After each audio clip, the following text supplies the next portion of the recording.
The morning sun filtered through the curtains of Zoe's bedroom, casting golden lines across her notebook. She sat cross-legged on the floor, flipping through the pages she had filled over the past 2 weeks. The journal from the hut, the bronze key, the medallion with the number 7. Each piece was strange on its own, but together they painted a pattern.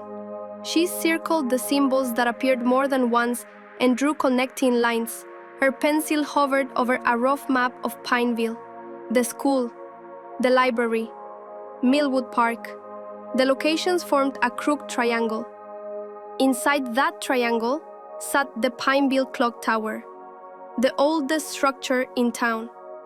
Zoe's heart skipped. She grabbed her phone and called Milo. "Meet me at the clock tower in 30. Bring Luna.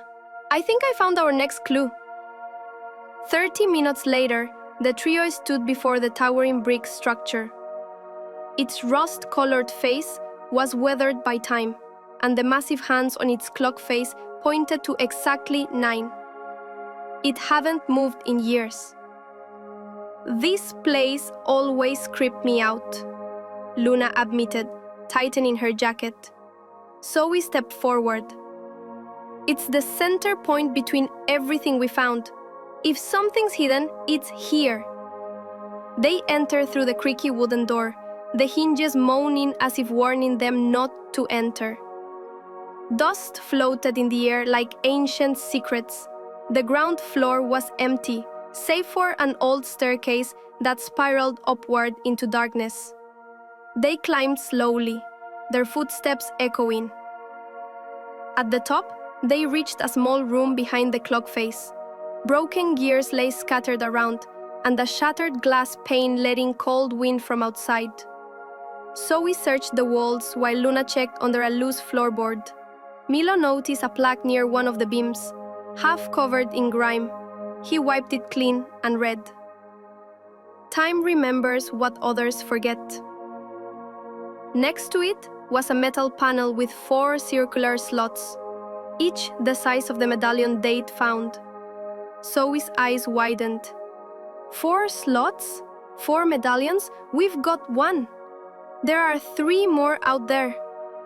Suddenly, something clattered below. A metal sound, sharp and intentional. Milo turned quickly. "We're not alone."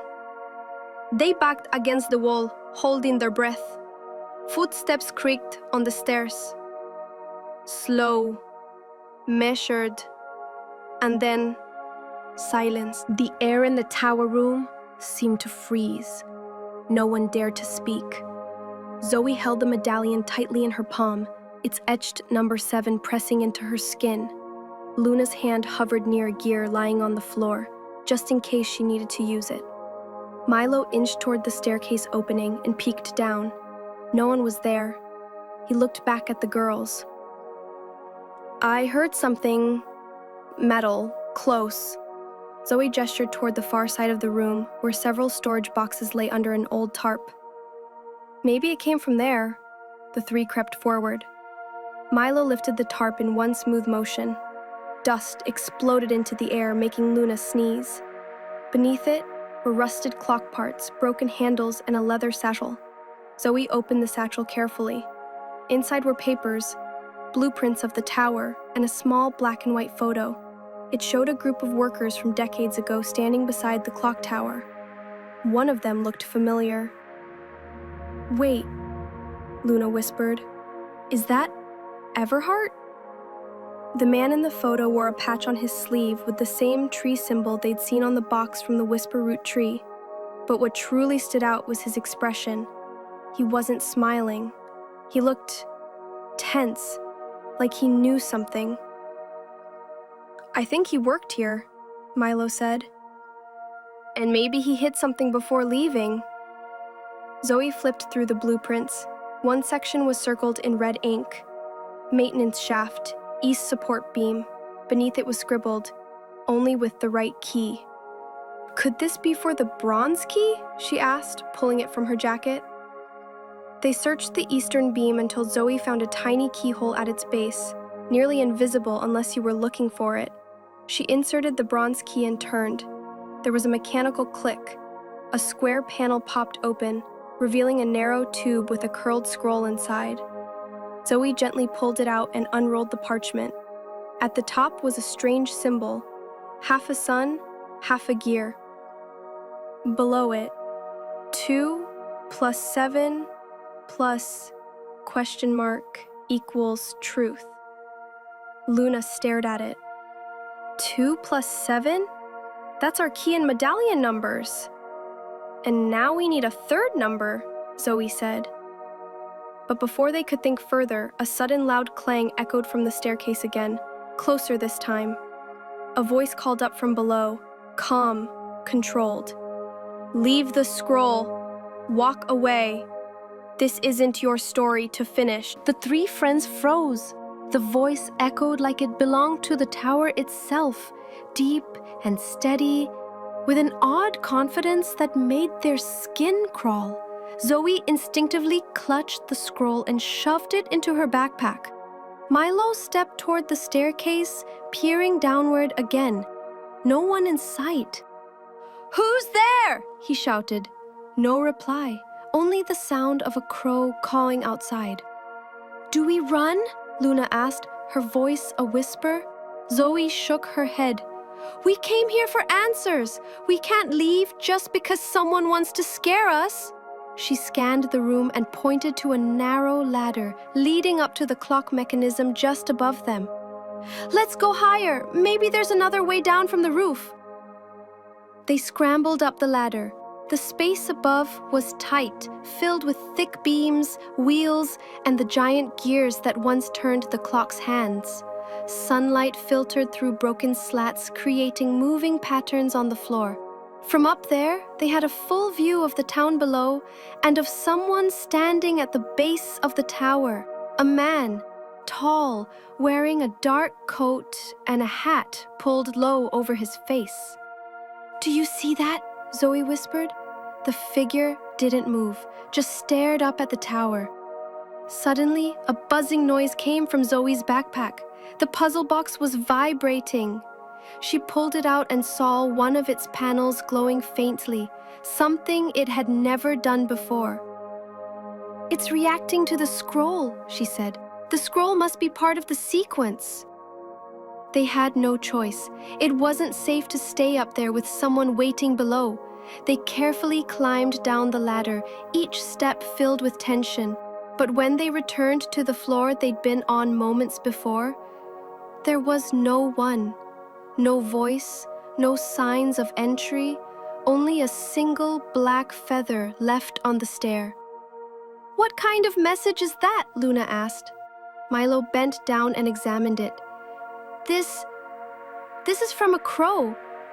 Zoe connected the dots. "The same crow we saw at Millwood Park, and in the old photos. It's like it's following us." Luna muttered, "Or guiding us." They didn't know which answer was more unsettling. Back at the bookshop, the three of them gathered in the attic. The box was still pulsing faintly with a soft, amber glow. Zoe placed the scroll inside, and immediately another small compartment in the puzzle box popped open.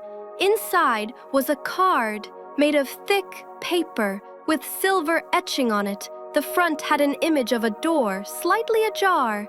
On the back was a riddle. "To find the truth, you must rewind, where secrets sleep and gears unwind. Among the books where time stood still, a page remains that holds the will." Luna blinked. "Is that another clue?"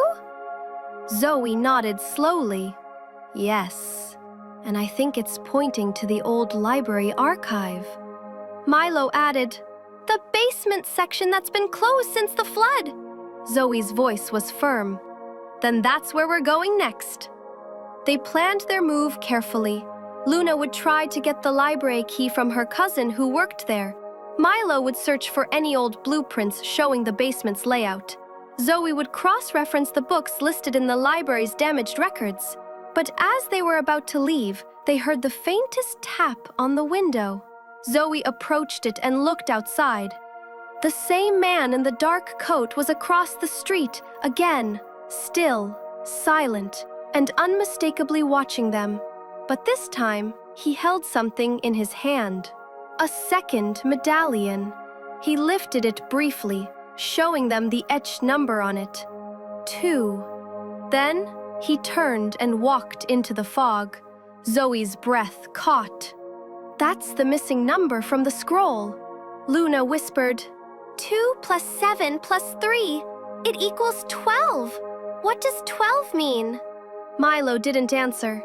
He was staring at the puzzle box where a new section had just unlocked.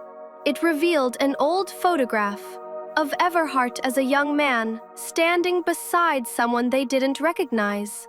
But in the corner of the photo, a handwritten note read, 12 doors, 1 truth. The hunt wasn't just about numbers anymore. It was about opening all 12.